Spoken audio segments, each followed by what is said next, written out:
Welcome to opening day of Franchise Hockey Manager 12.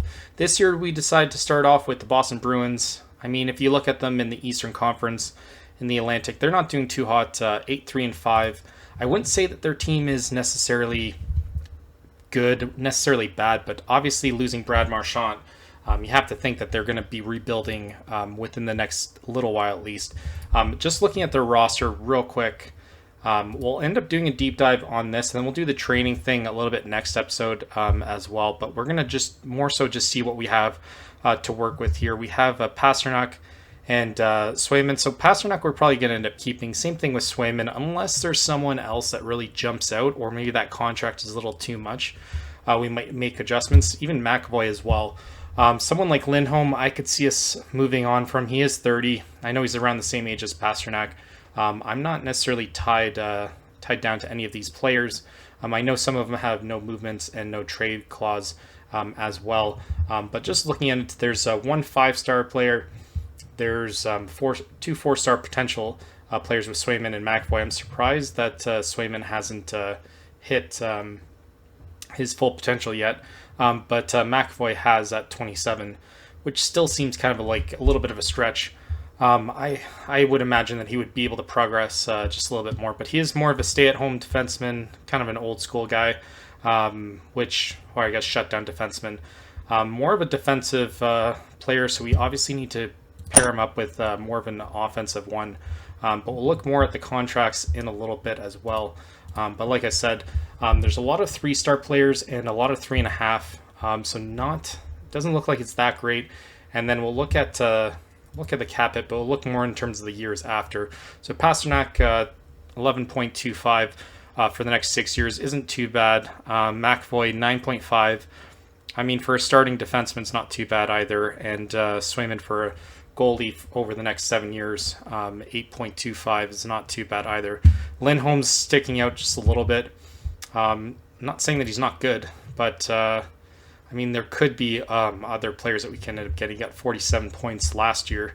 I'm more of a stat nerd, so I kind of look at that stuff more importantly than others, I would say. They do have Korpisalo as their backup. Laura Lee, I would have thought that would have been rated a little bit higher, but it'll be interesting to see how they progress. And we'll end up doing the training like what I said, and kind of focus more on him defensively. Doesn't look like he's necessarily going to be too crazy of a player, but he doesn't look bad either. 3-star players are still good enough to play in the NHL, and that's something that I always tend to forget just a little bit. I like the 3.5. I like potential, and I spend a lot of time kind of wasting it on that. But we'll look at the team home, and we'll look at the data and all that kind of stuff like that. So, I mean, draft picks wise, projected around pick 5, I guess, and then they have Toronto's as well. What's that? I guess, no, maybe not. What's P5? I'll have to look that up later. But yeah, just showing the 2 there. So I don't know exactly what that is. But yeah, I guess 2 first-rounders, and then a second, a third, fourth, a sixth, and a seventh. And next year we have 2 second-rounders and a first as well. So we're obviously going to load up as much as we can on that. And then how many championships did it say that they end up winning? Team harmony, leaders are Pasternak and McAvoy. So obviously we'll try and keep them until we need to blow it up. We won't really do anything about that. So Middlestad, we could easily get rid of him, and same thing with Beecher, and it won't really hurt the team that much. Not that we're too concerned about that as of right now. But yeah, job security, excellent. Harmony, acceptable. Nothing really you can ask for there. We'll go depth charts first. So it looks like we have James Hoggins. I'm probably saying that name wrong. He's in the NCAA. We could sign him now. He has 2 stars, but I feel as though that would be a little bit of a waste. Obviously, I think they can progress just a little bit more, at least 1 season, I would say. We'll probably bring him up next season once we kind of got a little bit of the fat.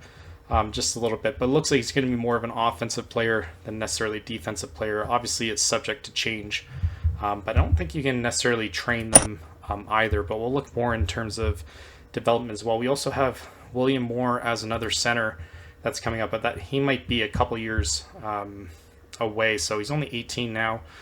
Just joined Boston College, so that's nice to see. He's going to be paired up with Huggins as well. So I guess he's at best going to be probably a third-line center, maybe even a second-line center at some point. But looks like we should be good for at least during the middle. Pavel Zacha, he's good enough to start for now, but obviously we could get rid of him, and Lindholm as well. Obviously, I'm not going to gut the team necessarily so much this year, but it's over the next 2 years that you'll end up seeing that we're going to try and take a new shape. We'll kind of bring back to the Oilers, I guess the old school Oilers, and kind of just big, a little bit more nastier players maybe. Cole Chandler, he looks like he's okay. I mean, 3 stars, not really that much in terms of potential for a lot of these players. Even someone like Lysell, who's right now in the AHL, doesn't look like he's going to be good enough to play for us at all. So he's definitely one of those guys that could go. Like, the only players that I see really maybe staying are some of the NCAA ones, just because you never know. And I typically end up gutting them a lot sooner than what I need to. But we'll look at the cap obligations here, and Pasternak and Lindholm are signed up for the next little while there. Middlestad we could part ways with. That's a bit too much for my liking. 5.7 is a bit too much, and Geeky as well. I mean, he didn't really jump out at anything really. I mean, not bad. A lot of green, a lot of teal. I don't mind that. But I mean, I'm sure there's better players out there, or even picks. Arvidsson, I'm sure, has a no movement clause. But 4-star or 4 million, he looks better than what it says. Not much of a defensive player, and it's not really saying that.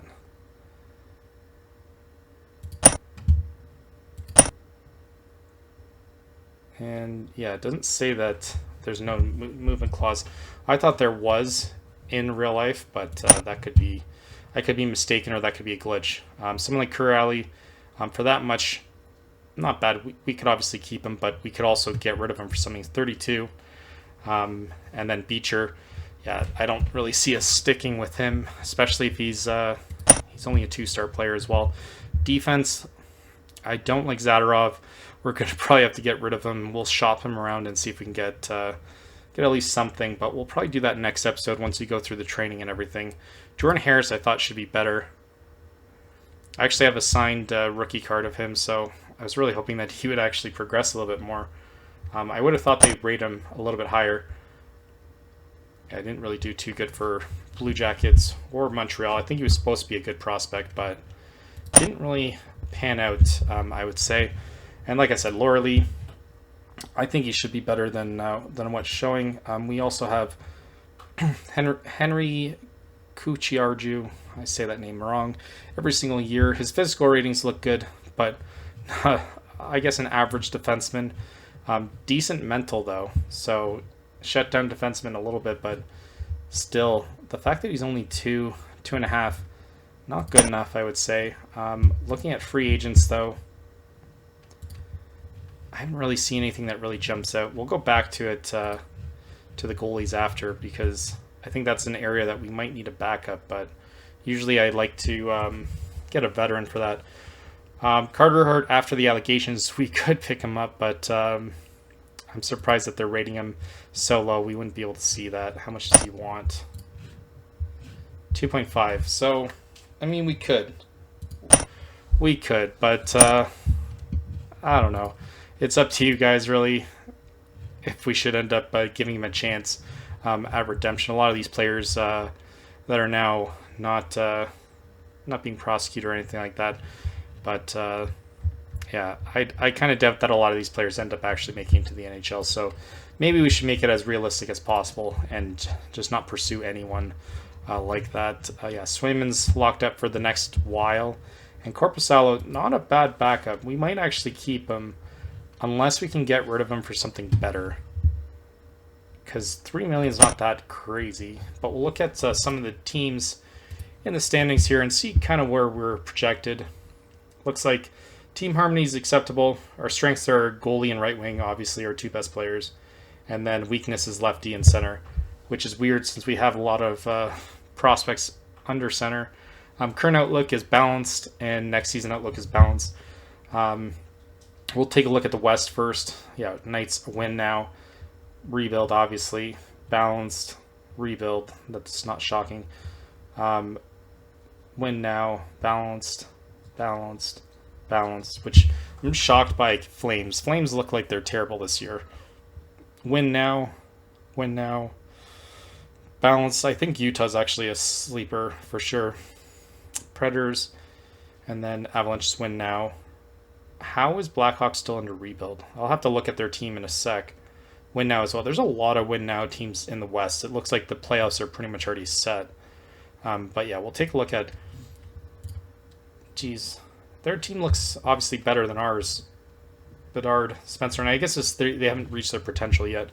But even the depth chart.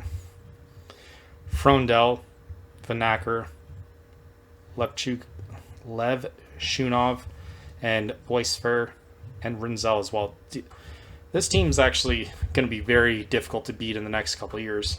They are probably going to be a tough team. In the East, though, win now is Tampa, even though in real life they're doing absolutely garbage. Balanced. Win now for Panthers, which is to be expected. Sabres somehow on a rebuild. I don't understand that either.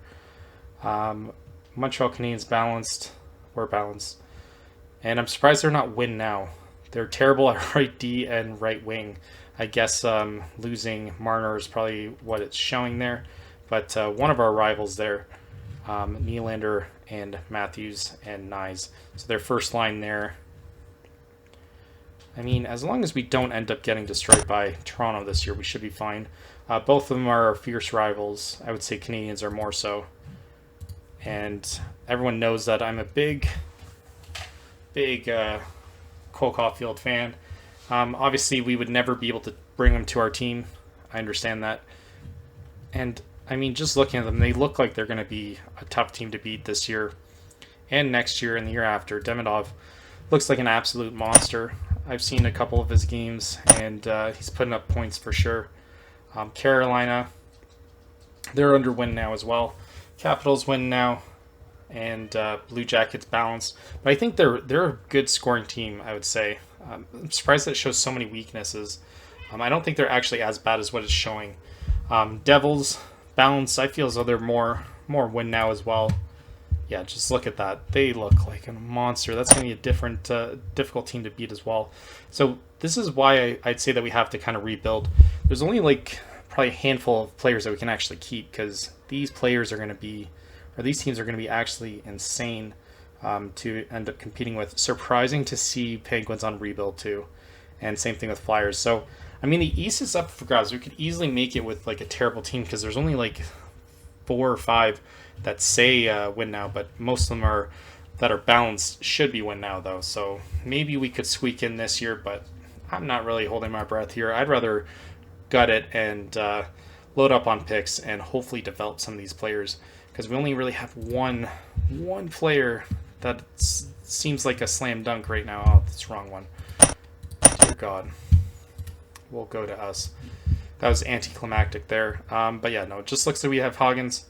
And yeah, that's the guy that we're going to obviously have to build around. Between him and Pasternak, those are 2 for sure. McAvoy, we'll try and keep as much as possible, and Swayman as well. I mean, it's hard enough to get a goalie. But looking at... we'll look at... Oh, some of these are... Oh yeah, they're staff rankings. We'll do that next episode as well. Power rankings.